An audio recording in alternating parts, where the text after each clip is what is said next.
So we're back after a really cool week in Austria. For those who follow on socials, we were working with the University de Musik in Vienna, Austria, teaching the best classical musicians from all over the world the importance of a personal brand. And it was a really, really cool experience. And it was so fun to work and coach with people who are the best at what they do and are so humble. Yeah. And it was beautiful to be able to help them get a pathway to go somewhere. You can see the joy we brought to their lives. I loved it. What you experience when you hear it live is you're actually in a place where people really do the work. Yeah. Right? As opposed to in the kind of social media world, the marketing, the branding world, it's like, what's a shortcut? Can I find a trend? Can I do this?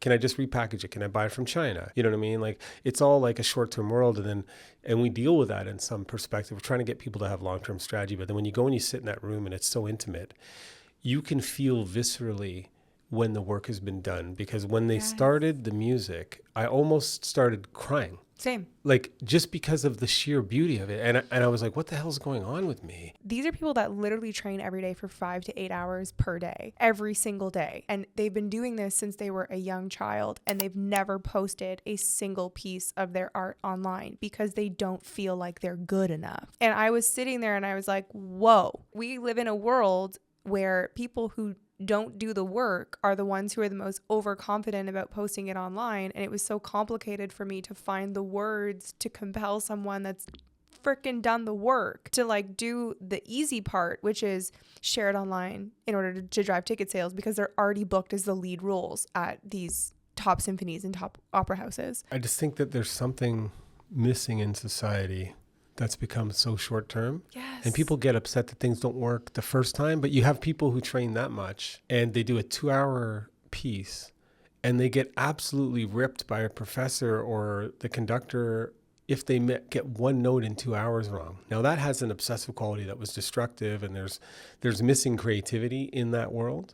But in terms of like when you're looking at your business or your product, like how much are you really leaning into providing the best product or the best service? Well, that was the other piece of it too, right? Is because the socials that do the best are authentic. It's like to be vulnerable. It's like to kind of really allow people to relate with you. And the obsession on like technical perfection opposed to bringing your own creative flair to the approach to music hinders their ability to be vulnerable, because they don't even feel like they're good enough to show that vulnerability. Like they have to hide the ability. It's just this constant strife for perfection. Most organizations and professions, unless you're in this marketing world, like we saw the same with lawyers and doctors and engineers, because in the past, the professionals, the experts didn't do it, they don't feel they should do it. But you can actually feel that you need to do it. And the world has changed, so you really have to lean into it with getting yourself out there on social media. But these people were the best at what they did, so there's nothing to be scared of by sharing it, because it's amazing. But they still wouldn't share it until you were doing like therapy and life coaching with them. It was literally life coaching, because they had everything. Like they got it. There's a cycle that happens when you try to do something that's not being done in your industry, and the first stage is ridicule. You do something that other people aren't doing. There's a lot of people around you who know you that will go, who does that person think they are? What are they doing? Look at how that wasn't perfect. There's ridicule. But if you stick with it, if you work through it, it turns into acceptance. Oh yeah, that's another post from that person. Oh, that's, they're posting a lot. And then the next one is a little bit of admiration. Wow, I really like how they're comfortable talking about this all the time. And the last phase is envy. They're like, my God, I wish I could be there. How did they get there? Like but you have to work through those stages, whatever industry you're in, whatever business you're in, you always have to work through the ridicule. I have 2 stories I want to share to put a face to exactly what you're saying. There was really 2 camps that first day in the room. There were, call them the more kind of traditionalists that came across as more elitist in the sense of social media is below the way in which they train and they perform. They are old, they're not on socials, this isn't relevant. So waste my time. And it was really cool for the other half of the room which was interesting, because they were really the students that more went to Colburn or to Juilliard. So more the American, like they're European students, but they still went to school in the US, who were like, no, you're completely wrong. There's a lot of people that it's uncomfortable to break from what other people who feel safe are doing, because it's often not people's like nature to just start like posting themselves online and like pushing themselves out Especially there. if they're humble, because they think that they're trying to It's against your brag. nature. Yeah. Like, it's not normal. But the other story I want to share to your exact point is this beautiful student. Her name is Jamie. And she was initially like a pop and jazz singer when she was young. And she made the transition into opera at like 17. And she posted one of her opera pieces on YouTube. And one of the students saw her post and made like a snobby, like off-piece comment of like, and it haunted her since she was 16, 17 years Never old. posted again. Never posted again. And she has been booked as the lead in the Viennese opera. And the people who do that are often zeros. Zeros. Well, that's what I Right? was saying. I was like, they are losers. Yeah. But my point is, she was like, and we worked through it through the social media therapy. And I'm like, Jamie, like, you earned this spot. Nobody's handed you this spot for you to get the lead in the Viennese opera in the fall show.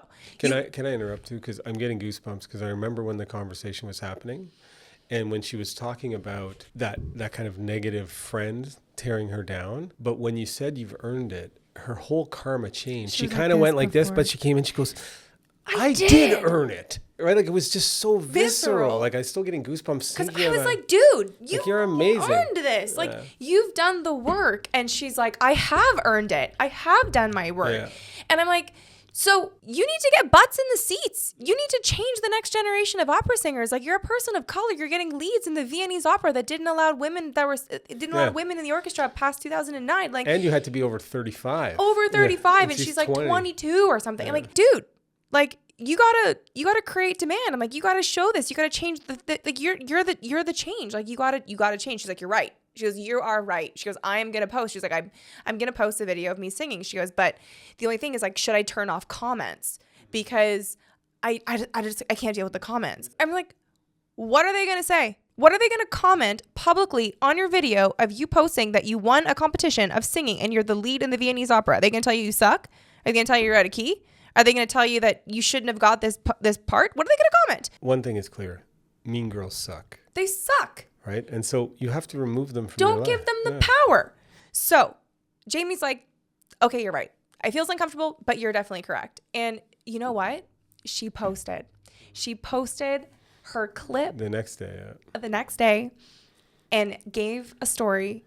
And within the first hour of her posting, had over 20 comments. Beautiful comments.